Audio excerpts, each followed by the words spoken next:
Hello everyone, সকলে কেমন আছো? আমি আজকে খুব খুব খুব ভালো আছি আর হ্যাপিও আছি। আমি অনেক দিন পর আজকে যাচ্ছি বরের সঙ্গে ঘুরতে, সেটাও আবার কত জায়গায়। আজকে যাব পাহাড়, আর শুধু পাহাড়, চারিদিকটাই পাহাড় পাহাড় পাহাড়। আর আমার পাহাড় দেখতে 5টা বেজে গেছে।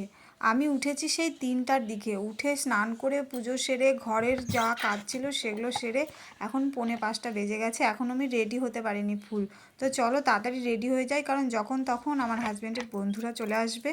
তো ফটাফট চলো আগে রেডি হয়ে যাই, কারণ আমাকেই আগে রেডিটা হতে হবে। আমি যদি লেট করে ফেলি তাহলে আমার হাজব্যান্ড খুব বকাবকি করবে, কারণ আমাকে বলেছে যে সকাল সকাল উঠে তুমি রেডি হয়ে যাবে, কারণ সেখানে সূর্য ওঠার আগে পৌঁছাতে হবে, কারণ সূর্য ওঠাটাই ওখানকার মেন দৃশ্য দেখার জন্য। তো সেজন্য আমরা আরও ভোরে বেরোতে চেয়েছিলাম, কিন্তু হলো না, এখনও বেরোতেই পারিনি। তো চলো ফটাফট আগে আমি রেডি হয়ে যাই। তো এদিকে আমি রেডি হতে থাকি আর তোমাদের সঙ্গে কিছু কথা বলি।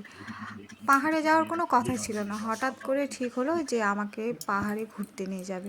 আসলে সারা বছর তো শুধু কাজ নিয়েই ব্যস্ত থাকে, সেজন্য ভেবেছে যে একটু আমাকে নিয়ে ঘুরতে যাবে।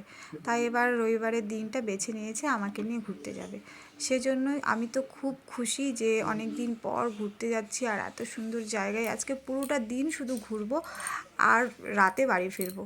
তো দেখা যাক কোথায় কোথায় যেতে পারি আর কত জায়গায় ঘুরতে পারি। তো সেই প্ল্যান নিয়েই আমরা বেরোচ্ছি। তো ভীষণ এক্সাইটেড আমি। তো ফাইনালি আমি রেডি হয়ে গেছি, এটা আজকে আমার ফাইনাল লুক। তো আমাকে কেমন লাগছে অবশ্যই তোমরা জানিও। আর তোমরা অনেকে বলতে না, দিদি ভাই তুমি পাতলা হয়ে গেছো, পাতলা হয়ে গেছো।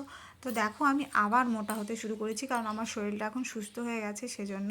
আর তখন খুব অসুস্থ ছিলাম দেখে শরীরটা খুব খারাপ হয়ে গেছিলো।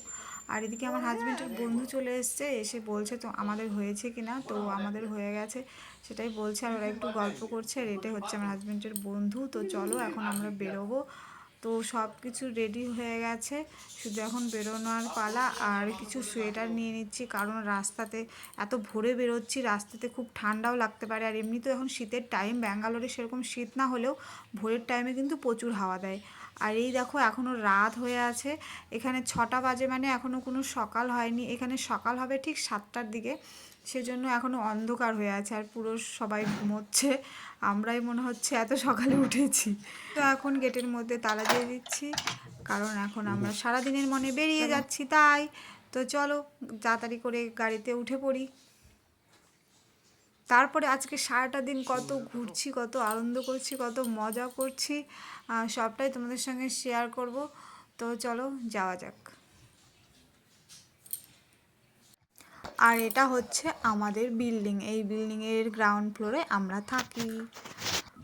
তো এখন আমাদের গাড়ি ছেড়ে দিয়েছে, আর দেখো আমরা রওনা দিয়ে দিলাম। আর পুরো রাস্তা একদম ফাঁকা। তো প্রথমেই আমরা পেট্রোল পাম্পে ঢুকবো। প্রথমে আগে গাড়িতে বেশি করে স্টক করে নেব তেলের, যাতে আমরা সারাটা দিন ঘুরতে পারি, রাস্তায় কোনো সমস্যা না হয়। তারপরে তেল স্টক করে নেওয়ার পরে আমরা বেরিয়ে গেলাম। পুরো রাস্তা একদম ফাঁকা আর ফাঁকা। আর ব্যাঙ্গালোরে ফার্স্ট টাইম আমি এতটা কুয়াশা দেখলাম, যে চারিদিকটাতে এত কুয়াশা যে কিছু দেখা যাচ্ছে না।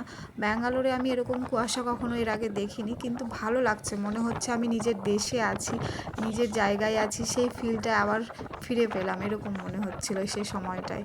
কারণ এখানে তো ঠান্ডার ফিলটা সেরকম পাওয়া যায় না, গরমের ফিলটাও পাওয়া যায় না, কিন্তু এই ফার্স্ট টাইম মনে হচ্ছিল যে হ্যাঁ ঠান্ডার মধ্যে আছি বা আমার নিজের দেশে আছি। যে ঠান্ডাটা আমি এর আগে অনুভব করেছি সে ঠান্ডাটাই অনুভব করছিলাম এই গাড়ির মধ্যে। এত ভোরে এত পরিমাণে ঠান্ডা লাগছিল, মানে আমি কি বলবো, মনে হচ্ছিল ঘর থেকে আমি সোয়েটারটা নিয়ে এলাম না, এত পরিমাণে ঠান্ডা করছিল।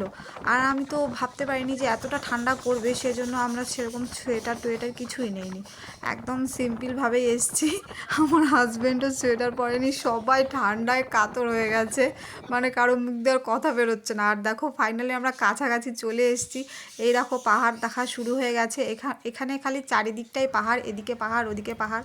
তো কাছাকাছি চলে আসার পরে এখন সবাই বলছে একটু খাওয়া দাওয়া করবে। তো এখন সকালও হয়ে গেছে, তো তার জন্য একটু আমরা গাড়ি দাঁড় করে একটা ধাবায় যাব ভেবেছি যে কি খাবো। তো ধাবায় গিয়ে দেখলাম সেরকম ভালো কোনো খাবার ছিল না, সেজন্য আমরা গাড়িতে উঠে পড়লাম। তো চলো আর একটা নতুন ধাবাতে যাওয়া যাক।